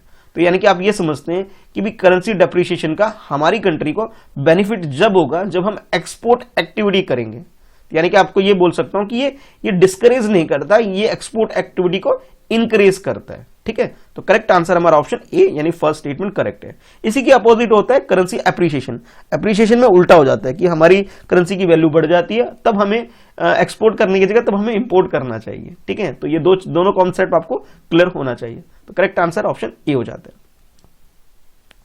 नेक्स्ट क्वेश्चन है with reference to dam rehabilitation and improvement project consider following statement, यानी कि इस क्वेश्चन में आपसे ड्रिफ्ट यानी कि dam rehabilitation and improvement project के बारे में पूछा जा रहा है। उसके रिगार्डिंग में ये फर्स्ट स्टेटमेंट है जिसमें आपसे बोला जा रहा है it envisages the repair and rehabilitation of dam project in north eastern state only. North eastern state का मतलब है जो 7 सिस्टर और 1 ब्रदर जो बोला जाता है, यानी कि आप सिक्किम से स्टार्ट करके उधर अरुणाचल प्रदेश, आसाम, नागालैंड, मिजोरम, मणिपुर और फिर मेघालय, ये जो स्टेट्स हैं, ये जितने की और त्रिपुरा भी, ये जितने भी स्टेट हैं इन्हें ईस्टर्न स्टेट की कैटेगरी में आप डाल सकते हैं। तो आपसे बोला जा रहा है कि ये जो प्रोजेक्ट है सिर्फ और सिर्फ नॉर्थ ईस्टर्न स्टेट जो है वहीं पर ये प्रोजेक्ट स्टार्ट किया गया है फर्स्ट स्टेटमेंट के अकॉर्डिंग। सेकंड स्टेटमेंट में आपसे बोला जा रहा है कि it is being funded by the world bank and Asian infrastructure investment bank, यानी कि AIIB और वर्ल्ड बैंक यानी कि WB बोल सकते हो कि ये दो जो इंस्टीट्यूशन है ये इस तरह के प्रोजेक्ट को चलाने के लिए फंड प्रोवाइड करने का काम करते हैं एज पर स्टेटमेंट 2। तो आपको बताना है कि करेक्ट स्टेटमेंट क्या है। ऑप्शन ए के अकॉर्डिंग फर्स्ट स्टेटमेंट करेक्ट है, ऑप्शन बी के अकॉर्डिंग सेकंड स्टेटमेंट करेक्ट है, ऑप्शन सी में आपसे बोला जा रहा है बोथ फर्स्ट एंड सेकंड दोनों ही स्टेटमेंट करेक्ट है, और ऑप्शन डी में आपसे बोला जा रहा है neither one not two, it means ये दोनों ही स्टेटमेंट गलत है। तो करेक्ट स्टेटमेंट आपके अकॉर्डिंग क्या है, क्वेश्चन को अटेम्प्ट कर लीजिए। तो इस क्वेश्चन की अगर करेक्ट आंसर की बात करें तो इसका आंसर सेकंड, यानी कि जो सेकंड स्टेटमेंट है वो करेक्ट है। अब डिटेल में जानते हैं करेक्ट क्यों है। हमारी कंट्री में डैम रिहेबिलिटेशन इंप्रूवमेंट प्रोजेक्ट है जिसे 2012 में हमारी कंट्री में लाया गया था, इंप्लीमेंट किया गया था, और टारगेट रखा गया कि 2018 तक हम लोग हमारी कंट्री में 736 डैम जो है उसको रिहेबिलिट करेंगे, यानी कि उसको रिपेयर करेंगे, उसे ठीक ठाक कर देंगे, ये टारगेट रखा गया था। ठीक है, लेकिन 18 में ये कंप्लीट नहीं हो पाया, तो इसकी वजह से गवर्नमेंट ने डिसाइड किया कि भी 2020 तक हम लोग क्या करेंगे, इस टारगेट को अचीव करेंगे। और इसमें जो फंड है, फंड में भी ऐसा लगा कि फंड में कमी है, तो गवर्नमेंट ने क्या किया, फंड भी इंक्रीज कर दिया ताकि इस वर्क को, इस टारगेट को अचीव किया जा सके। ठीक है, तो ये है टोटल, आप बोल सकते हो कि डैम सेफ्टी बिल हमारी कंट्री में, ठीक है, जिसके 2019 में बिल आया था, उस बिल के अकॉर्डिंग इसकी डेट एक्सटेंड कर दी गई, डेडलाइन एक्सटेंड कर दी गई थी, और इसमें फंड भी इंक्रीज कर दिया गया था। और जब इसे इनिशियली जो लाया गया था 2012 में लाया गया था और टारगेट 2018 रखा गया था। अच्छा, अब बात करते हैं कि किन किस स्टेट में इसे इंप्लीमेंट करने का टारगेट रखा गया था। तो इसे रखा गया था झारखंड, कर्नाटका, केरला, मध्य प्रदेश, उड़ीसा, तमिलनाडु, उत्तराखंड, ये कुछ स्टेट है जहां पे इस प्रोजेक्ट को इंप्लीमेंट करने का टारगेट रखा गया था। यानी कि आप ये बोल सकते हो कि जो आपसे बोला गया कि ये सिर्फ फोकस करती है नॉर्थ ईस्टर्न स्टेट के ऊपर, बिल्कुल गलत बात है। नॉर्थ ईस्टर्न स्टेट नहीं, आप देख सकते हैं ये सारे स्टेट नॉर्थ ईस्टर्न स्टेट से अलग है। तो आप ये बोल सकते हो जो फर्स्ट स्टेटमेंट हमको दिया गया था वो गलत दिया गया था। अब बात करते हैं सेकंड स्टेटमेंट की। तो सेकंड स्टेटमेंट बोला गया कि इस प्रोजेक्ट को चलाने के लिए वर्ल्ड बैंक और वर्ल्ड बैंक के साथ साथ एशियन इंफ्रास्ट्रक्चर इन्वेस्टमेंट बैंक, ये इस प्रोजेक्ट में फंड प्रोवाइड करने का, यानी कि फाइनेंस करने का काम कर रही है। ये बात बिल्कुल करेक्ट है। तो आप ये बोल सकते हो सेकंड स्टेटमेंट बिल्कुल करेक्ट है, फर्स्ट स्टेटमेंट गलत है। इट मींस हमारा आंसर जो हो जाएगा वो ऑप्शन बी हो जाएगा। Which of the following earth observation satellite have been launch by the Indian space research Organisation, यानी इसरो के द्वारा कौन कौन सी सैटेलाइट लॉन्च की गई है अर्थ ऑब्जर्वेशन के लिए। तो ये लिस्ट ऑफ ऑब्जर्वेशन सैटेलाइट आपके पास कुछ इस तरह से है। रिसोसैट 2, कार्टोसैट 1, मेघाट्रॉपिक सरल, ये 4 सैटेलाइट है आपके पास, फर्स्ट, सेकंड, थर्ड और ये 4, ये 4 सैटेलाइट है। आपको बताना है इन चारों में से अर्थ ऑब्जर्वेशन सैटेलाइट कौन कौन सी है। ऑप्शन ए में आपसे बोला जा रहा है फर्स्ट, सेकंड एंड फोर्थ जो है ये अर्थ ऑब्जर्वेशन सैटेलाइट है। ऑप्शन बी में आपसे बोला जा रहा है कि फर्स्ट, सेकंड एंड थर्ड जो है ये अर्थ ऑब्जर्वेशन सैटेलाइट है। और ऑप्शन सी में आपसे बोला जा रहा है सेकंड, थर्ड एंड फोर्थ ये अर्थ ऑब्जर्वेशन सैटेलाइट है। और ऑप्शन डी में आपसे बोला जा रहा है कि चारों की चारों सैटेलाइट ये अर्थ ऑब्जर्वेटरी सैटेलाइट है। तो आपके अकॉर्डिंग इसका करेक्ट आंसर क्या है, क्वेश्चन को अटेम्प्ट कर लीजिए। इस क्वेश्चन की अगर करेक्ट आंसर की बात करें तो ये चारों ही सैटेलाइट जो आपको दे रखे हैं ये इसरो के द्वारा अर्थ को ऑब्जर्वेशन करने के लिए लॉन्च किए गए हैं। यानी कि आप ये बोल सकते हो रिसोसैट 2, कार्टोसैट 1 और इसके अलावा इनके कुछ और भी एडिशन है, जैसे first, second A, second B, इस तरह से रिसेट 1, 2, ओशोसैट, मेघाट्रॉपिक सरल और इसके अलावा कुछ और भी सैटेलाइट हैं जो कि हमारी कंट्री की जो स्पेस और ऑर्गेनाइजेशन है हमारी कंट्री के अंदर है, यानी कि ISRO, Indian space research Organisation, इन्होंने लॉन्च किया हुआ है। इससे जो लॉन्च किया गया हमारी कंट्री में आंध्र प्रदेश के अंदर सतीश धवन स्पेस सेंटर से इसे लॉन्च किया गया है। और इसका जो मेन टारगेट है इसको लॉन्च करने का कि हमारी कंट्री का जो एरिया है उसमें एग्रीकल्चर, फॉरेस्ट्री और डिजास्टर मैनेजमेंट को सपोर्ट करने के लिए इस तरह के सैटेलाइट को लॉन्च किया जाता है। तो आप ये बोल सकते हो करेक्ट आंसर आपका ऑप्शन डी हो जाता है। चारों ही सैटेलाइट कौन से, ये चारों के चारों लेटेस्ट अर्थ ऑब्जर्वेशन सैटेलाइट है हमारी कंट्री के अंदर। Consider the following statement about national air quality monitoring programme based dashboard. हमारी कंट्री में national air quality monitoring programme को ध्यान में रखते हुए आपको बताना है कि कौन सा स्टेटमेंट नॉट करेक्ट है। ध्यान रखिएगा, नॉट करेक्ट पूछा जा रहा है, यानी कि ये जो स्टेटमेंट 1 एंड 2 गिवन है आपके पास, इन दोनों में से नॉट करेक्ट स्टेटमेंट कौन सा है ये आपको चूज करना है। ऑप्शन ए के अकॉर्डिंग, नहीं ऑप्शन बाद में, पहले स्टेटमेंट देख लेते हैं। तो स्टेटमेंट 1 के अकॉर्डिंग है it is built on the data of CPCB national eminent air quality monitoring, यानी कि जिसे NAAQM नेटवर्क आप बोल सकते हो, इसके बेसिस पर इसे हमारी कंट्री में बिल्ड किया गया है। सेकंड स्टेटमेंट बोला जा रहा है respiratory suspend particular matters RSPM are not recorded under the national air quality monitoring programme. यानी इस प्रोग्राम के अंदर इस पर्टिकुलर चीज को इंक्लूड नहीं किया जाता, ऐसा ऑप्शन स्टेटमेंट 2 में आपसे बोला जा रहा है। तो ऑप्शन ए में आपसे बोला जा रहा है कि फर्स्ट स्टेटमेंट रॉन्ग है, क्योंकि आपको नॉट करेक्ट स्टेटमेंट चूज करना है, यानी कि फर्स्ट स्टेटमेंट गलत है। ऑप्शन बी में आपसे बोला जा रहा है सेकंड स्टेटमेंट गलत है, और ऑप्शन सी में बोला जा रहा है कि दोनों ही स्टेटमेंट, फर्स्ट और सेकंड दोनों ही स्टेटमेंट गलत है, और ऑप्शन डी में आपसे बोला जा रहा है neither one nor two, it means ये दोनों ही स्टेटमेंट करेक्ट है। तो आपके अकॉर्डिंग करेक्ट आंसर क्या है, ध्यान रखिएगा, आपको चूज करना है रॉन्ग स्टेटमेंट। अगर हम बात करें national air quality monitoring programme की बात करें, जिसे शॉर्ट में आप बोल सकते हो NAMP, नेम बोल सकते हो, जो कि एक डैशबोर्ड है जिसे जो बिल्ड किया गया है हमारी कंट्री में, वो central pollution control board national eminent air quality monitoring जो नेटवर्क है, इसके बेसिस पर इसे हमारी कंट्री में बिल्ड किया गया, आप ये बोल सकते हो। और इसका जो मेन टारगेट आप कह सकते हो इसे कि भी हमारी कंट्री के अंदर जो एयर क्वालिटी जो है उसे इंप्रूव करना, उसके रिलेटेड काम करना है। इसे 1984-85 में इसे स्टार्ट किया गया था, और ये टारगेट रखा गया था कि 344 सिटी और टाउन को इसमें कवर किया जाएगा।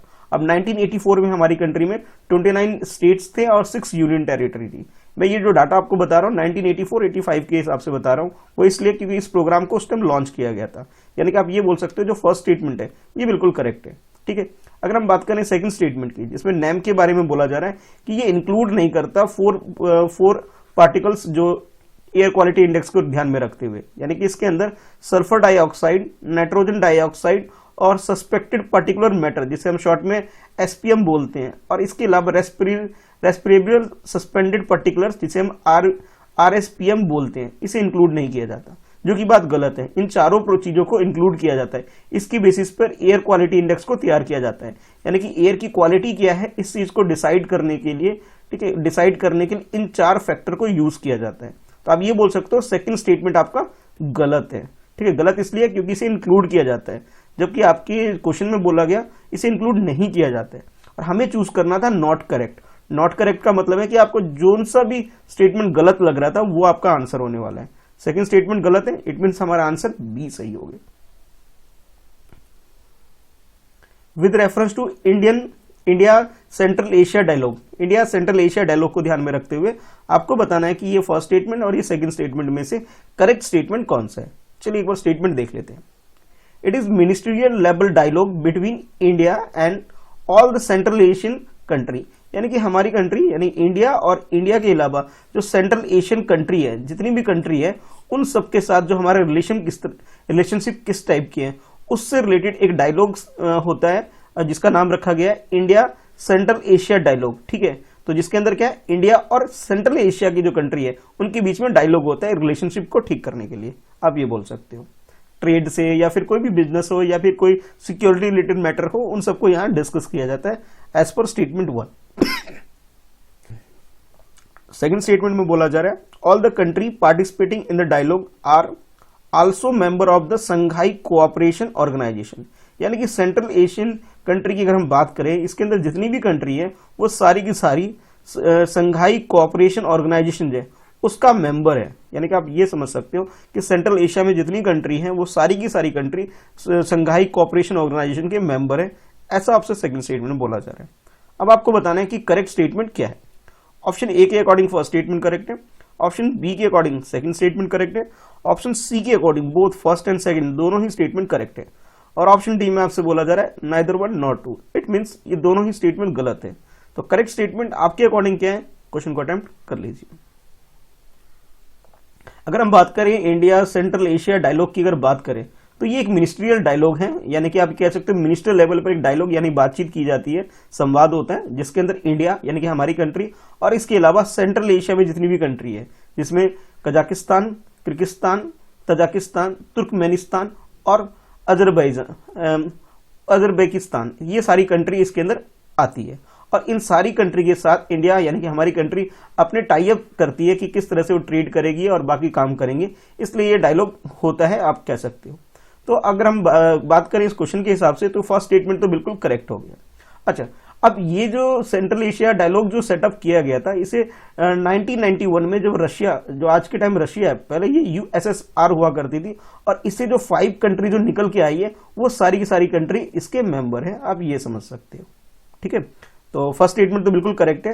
अगर हम बात करें संघाई कोऑपरेशन ऑर्गेनाइजेशन की बात करें अब, तो उस कोऑपरेशन के अंदर सारी कंट्री है, इसके अंदर सिर्फ एक कंट्री इस ग्रुप के अंदर से नहीं है, यानी कि तुर्कमेनिस्तान को छोड़कर बाकी जितनी भी कंट्री है वो सबकी सब संघाई कोऑपरेशन ऑर्गेनाइजेशन में भी इंडिया के साथ मेंबर कंट्री है। तो आपसे बोला गया कि सारी कंट्री इसके मेंबर हैं संघाई कोऑपरेशन, ये बात गलत होगी, तुर्कमेनिस्तान इसका मेंबर नहीं है। इट मीन्स ये हुआ कि सेकंड स्टेटमेंट हमारा गलत हो गया, फर्स्ट स्टेटमेंट करेक्ट है। इट मीन्स हमारा आंसर ए, यानी कि ऑप्शन ए करेक्ट है, यानी कि फर्स्ट स्टेटमेंट ही सिर्फ करेक्ट है हमारा। नेक्स्ट क्वेश्चन में आपसे पूछा जा रहा है, which of the following defence exercise are held between India and France. आप लोगों को मालूम होगा कि इंडिया और फ्रांस के बीच में अच्छी खासी एक फ्रेंडशिप है और फ्रांस बहुत सारे लेवल पर हमारी कंट्री को सपोर्ट करता है। जब हमारी कंट्री में टेररिस्ट अटैक हुए थे तब भी फ्रांस आगे बढ़कर के हमारी कंट्री को सपोर्ट करता है, ठीक है। तो एक तरह से कह सकते हो हमारी कंट्री और फ्रांस के बीच में एक अच्छा टाई अप है, एक अच्छी फ्रेंडशिप है, रशिया की तरह का ही आप समझ सकते हैं। अब आपसे क्वेश्चन ये है कि आपको बताना है कि ये जो इन दोनों कंट्री के बीच में कौन कौन सी एक्सरसाइज होती है वो आपको चूज करना है कि करेक्ट एक्सरसाइज कौन कौन सी इन दोनों कंट्री के बीच में होती है। सबसे पहले आपसे बोला जा रहा है कि एक्सरसाइज शक्ति, फिर आपसे बोला जा रहा है एक्सरसाइज वरुणा, एक्सरसाइज इंदिरा, और फोर्थ आपसे बोला जा रहा है एक्सरसाइज गरुड़ा। इन चारों एक्सरसाइज में से आपको बताना है कि कौन कौन सी एक्सरसाइज इंडिया और फ्रांस के बीच में कंडक्ट की जाती है। तो स्टेटमेंट 1 में आपसे बोला जा रहा है, यानी कि स्टेटमेंट 1 तो हो गया, ऑप्शन ए में आपसे बोला जा रहा है कि फर्स्ट और सेकंड एक्सरसाइज जो है वो इंडिया और फ्रांस के बीच में होती है कंडक्ट। ऑप्शन बी में आपसे बोला जा रहा है कि सेकंड एंड थर्ड जो एक्सरसाइज है वो इंडिया और फ्रांस के बीच में ऑर्गेनाइज होती है। अगर हम बात करें ऑप्शन सी की, इसमें आपसे बोला जा रहा है कि थर्ड एंड फोर्थ जो है ये इंडिया एंड फ्रांस के बीच में एक्सरसाइज कंडक्ट होती है। और ऑप्शन डी में आपसे बोला जा रहा है कि फर्स्ट, सेकंड एंड फोर्थ ये तीन एक्सरसाइज इंडिया और फ्रांस के बीच में कंडक्ट होती है। तो आपको बताना है कि करेक्ट आंसर क्या है अगर हम इन दोनों कंट्री के जो आर्मी, नेवी और एयरफोर्स जो है इनके बीच में कौन कौन सी एक्सरसाइज कंडक्ट होती है, इसको ध्यान में रखते हुए। तो इस क्वेश्चन की अगर करेक्ट आंसर की बात करें, यानी कि कौन कौन सी एक्सरसाइज इन दोनों कंट्री के बीच में होती है, तो इसके बात करें तो इसमें एक्सरसाइज शक्ति इंडिया और फ्रांस के बीच में एक एक्सरसाइज होती है जो कि एक बायलैटरल एक्सरसाइज है और दोनों कंट्री की आर्मी इसमें पार्टिसिपेट करती है, यानी कि आप ये कह सकते हो फर्स्ट स्टेटमेंट तो करेक्ट है। उसके बाद सेकंड स्टेटमेंट में जिसमें आपसे बोला गया कि वरुण जो एक नेवल एक्सरसाइज है, नेवल का मतलब समझ गए होंगे कि एक नेवी बेस्ड एक्सरसाइज है जिसमें इंडिया और फ्रांस की जो दोनों कंट्री की जो नेवी है वो इसमें एक्सरसाइज करती है, एक ड्रिल करती है, प्रैक्टिस करती है, आप ये समझ सकते हो। तो सेकंड स्टेटमेंट भी करेक्ट है। अगर हम बात करें थर्ड स्टेटमेंट की, तो थर्ड में आपसे बोला जा रहा है इंदिरा। इंदिरा जो होती है ये इंदिरा फ्रांस के साथ हमारी एक्सरसाइज नहीं है, बल्कि ये हमारी रशिया और इंडिया के बीच में एक एक्सरसाइज है जो कि 2003 में स्टार्ट की गई थी और 2017 का जो वर्जन हुआ था उसमें 3 कंट्री ने पार्टिसिपेट किया था, लेकिन मेनली जो एक्सरसाइज है वो इंडिया और रशिया के बीच में है। तो आप ये कह सकते हो जो थर्ड स्टेटमेंट है वो गलत है, वो फ्रांस के साथ नहीं बल्कि इंडिया और रशिया के बीच में एक टाई अप है एक्सरसाइज करने का। अच्छा, उसके बाद अगर हम फोर्थ एक्सरसाइज की बात करें, यानी कि एक्सरसाइज गरुड़ा की बात करें, ये एक बायलैटरल एक्सरसाइज है बिटवीन फ्रांस एंड इंडिया, और ये एक्सरसाइज ये दोनों कंट्री की जो एयरफोर्स होती है यानी कि वो एक साथ एक्सरसाइज इसके अंदर करते हैं। तो आप ये बोल सकते हो कि भी करेक्ट आंसर आपका ऑप्शन डी हो जाता है, यानी कि फर्स्ट, सेकंड एंड फोर्थ जो है, यानी कि फर्स्ट, सेकंड, फोर्थ जो एक्सरसाइज है वो इंडिया और फ्रांस के बीच में होती है। ये आप जानते ही हैं कि हमारी कंट्री के प्रेसिडेंट प्राइम मिनिस्टर हैं और ये फ्रांस के प्राइम मिनिस्टर हैं। आप ये कह सकते हो फ्रांस के जो मतलब हैं लीडर हैं। तो भाई ये लीडर कौन है, ये किस पोस्ट पे हैं और क्या नाम है इनका, ये आप कमेंट करके जरूर बताइएगा। पोस्ट बतानी है और इनका नाम भी आपको बताना है कमेंट बॉक्स पे, ठीक है। ये आपके लिए क्वेश्चन है। अच्छा, नेक्स्ट क्वेश्चन आपके लिए है, with reference to Indo Tibetan border police consider following statement. आप लोगों ने सुना होगा कि ITBP इसके बारे में सुना होगा, जिसका फुल फॉर्म है इंडियन तिब्बतन बॉर्डर पुलिस। इसको ध्यान में रखते हुए आपको बताना है कि कौन सा स्टेटमेंट करेक्ट है। तो सबसे पहले फर्स्ट स्टेटमेंट की बात कर लेते हैं। It is a central armed police force under the ministry of defence, यानी कि एक सेंट्रल लेवल की एक फोर्स है, पुलिस फोर्स है जो कि मिनिस्ट्री ऑफ डिफेंस के अंदर आती है अकॉर्डिंग टू स्टेटमेंट 1। स्टेटमेंट 2 में आपसे बोला जा रहा है it was raised during the India Pakistan war 1971। 1971 में इंडिया पाकिस्तान में जो वॉर हुआ था उसके बाद इसे स्टैब्लिश किया गया था हमारी कंट्री में। थर्ड स्टेटमेंट में आपसे बोला जा रहा है it also perform other internal security, यानी कि बॉर्डर सिक्योरिटी बॉर्डर सिक्योरिटी के साथ साथ ये जो फोर्स है यानी कि आईटीबीपी की, अगर हम आईटीबीपी की बात करें तो ये सिर्फ बॉर्डर सिक्योर नहीं करती, साथ के साथ जो इंटरनल सेफ्टी भी होती है वहां पे भी ये ड्यूटी परफॉर्म करती है। ऐसा आपसे थर्ड स्टेटमेंट में बोला जा रहा है। ठीक है, तो ये 3 स्टेटमेंट है आपके सामने, आपको बताना है कि कौन कौन से स्टेटमेंट करेक्ट है। ऑप्शन ए के अकॉर्डिंग ओनली थर्ड स्टेटमेंट है, ये सिर्फ करेक्ट है। ऑप्शन बी में आपसे बोला जा रहा है कि सेकेंड एंड थर्ड स्टेटमेंट जो है ये करेक्ट है। अगर हम बात करें ऑप्शन सी की, इसमें आपसे बोला जा रहा है कि फर्स्ट और सेकंड जो है ये करेक्ट है। और ऑप्शन डी में आपसे बोला जा रहा है कि तीनों ही स्टेटमेंट बिल्कुल करेक्ट है अगर हम बात करें आईटीबीपी की, यानी कि इंडो तिब्बतन बॉर्डर पुलिस की अगर हम बात करें तो क्वेश्चन को अटेम्प्ट कर लीजिए। तो अगर हम बात करें आईटीबीपी की डिटेल में, तो आईटीबीपी को हमारी कंट्री में 1962 में जब इंडिया और चाइना के बीच में वॉर हुआ था उसके बाद इसे स्टैब्लिश किया गया था। यानी कि आप ये बोल सकते हो इसका रेजिंग डे यानी कि फाउंडेशन डे आप बोल सकते हो 24 अक्टूबर है, 24 अक्टूबर 1962। ठीक है, यानी कि इसका मतलब ये हुआ कि सेकंड स्टेटमेंट बिल्कुल करेक्ट है, करेक्ट नहीं है, इनकरेक्ट है, नॉट करेक्ट है, क्योंकि पाकिस्तान वॉर के बाद नहीं ये कि बल्कि इंडिया और चाइना की जो वॉर थी 1962 में उसके बाद इसे स्टैब्लिश किया गया था। ठीक है, तो सेकंड स्टेटमेंट तो बिल्कुल गलत हो गया। अच्छा, फर्स्ट स्टेटमेंट की बात करें जिसमें आपसे बोला गया कि ये एक सेंट्रल आर्म फोर्स पुलिस है, ये बात तो ठीक है कि ये सेंट्रल आर्म फोर्स पुलिस है, लेकिन ये मिनिस्ट्री ऑफ डिफेंस के अंडर नहीं आती बल्कि ये मिनिस्ट्री ऑफ होम अफेयर के अंदर आती है। ठीक है, जिसके मिनिस्टर आप लोग जानते ही हैं, अमित शाह। ठीक है, तो अभी ये डिफेंस के अंदर ना आकर के ये किसके अंदर आती है, ये आती है हमारी कंट्री में होम अफेयर के अंदर। तो आप ये बोल सकते हो कि फर्स्ट स्टेटमेंट भी यहाँ पे गलत हो गया।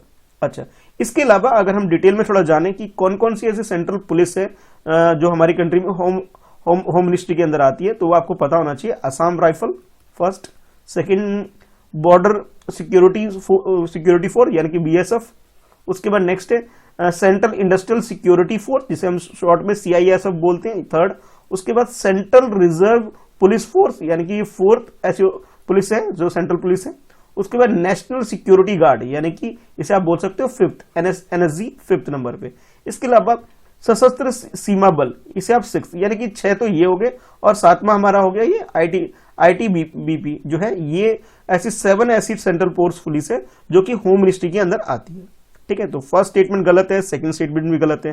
थर्ड स्टेटमेंट की बात करें जिसमें ये बोला गया कि ये जो फोर्स है, ये जो सेंट्रल पुलिस है, इसका इस्तेमाल सिर्फ बॉर्डर सिक्योरिटी में नहीं बल्कि इंटरनल एक्टिविटी को भी सेव करने के लिए यानी कि इंटरनल सिक्योरिटी के लिए भी इसे लगाया जाता है काम पे, ये बात बिल्कुल करेक्ट है। यानी कि आप ये समझ सकते हो कि भी ये बॉर्डर सिक्योरिटी तो करती है इंडिया और चाइना बॉर्डर पर। ठीक है, यानी कि ये है इंडिया और चाइना के बीच में जो पूरी हमारी जो बॉर्डर है, मतलब लद्दाख के यानी कि कह सकते हो काराकोरम पास जो कि लद्दाख में, उसके अलावा जेकब ला जो कि अरुणाचल प्रदेश में है, ये 3488 किलोमीटर की जो हमारी बॉर्डर है इंडिया और चाइना के बीच में, इसे ये सिक्योर करने का यानी कि इसकी सेफ्टी का काम आईटीबीपी करती है। ठीक है, और इसके साथ साथ जो इंटरनल सिक्योरिटी को भी ये इंश्योर करती है, यानी कि इसे नक्सल एक्टिविटी जो हमारी कंट्री में होती है उसको भी, उसकी ड्यूटी मतलब उसको सेव करने के लिए, उस एक्टिविटी को खत्म करने के लिए भी इसे डिप्लॉयड किया जाता है। तो आप ये कह सकते हो कि बॉर्डर सिक्योरिटी के साथ साथ ये इंटरनल सेफ्टी का भी काम करती है। तो थर्ड स्टेटमेंट हमारा करेक्ट है, बाकी फर्स्ट और सेकंड स्टेटमेंट गलत है। गलत होने की वजह आप लोग जानते हैं कि भी होम मिनिस्ट्री के अंदर आती है और इसे आप बोल सकते हो कि चाइना वॉर के बाद इसे स्टैब्लिश किया गया था। तो करेक्ट आंसर हमारा ऑप्शन ए यानी कि ओनली थर्ड स्टेटमेंट करेक्ट है। आज आपके लिए क्वेश्चन ये है, आपको बताना है कि ये जो जितनी भी ये 7 फोर्स है हमारी कंट्री में, ये सेंट्रल पुलिस है, मतलब आईटीबीटी के बारे में आपको पता लग गया कि होम मिनिस्ट्री के अंदर आती है, बल्कि तो सारी ही होम मिनिस्ट्री के अंदर आती है, और इसका फाउंडेशन डे क्या है 24 अक्टूबर 1962 है। तो बाकी जो रिमेनिंग 6 है इनका फाउंडेशन डे कब है ये आपको बताना है। फाउंडेशन डे भी बोला जाता है, राइजिंग डे भी इसे बोला जाता है। ठीक है, ये आपके लिए क्वेश्चन है। वीडियो अगर आपको पसंद आती है वीडियो को लाइक जरूर करिए, अपने दोस्तों में से शेयर करिए, और हाँ, नेक्स्ट वीडियो जरूर देखिए जो आपकी स्क्रीन पे आ रही है, इसे जरूर देखा करें। कुछ और डाउट है, कोई सजेशन है तो आप कमेंट करके नीचे बता सकते हैं। पहली बार अगर आप इस वीडियो को देख रहे हैं तो चैनल सब्सक्राइब कर लीजिए, बेल आइकन को प्रेस कर लीजिए ताकि आपको आने वाली वीडियो की नोटिफिकेशन रिसीव हो सके। ठीक है, चलिए फिर मिलते हैं नेक्स्ट वीडियो में।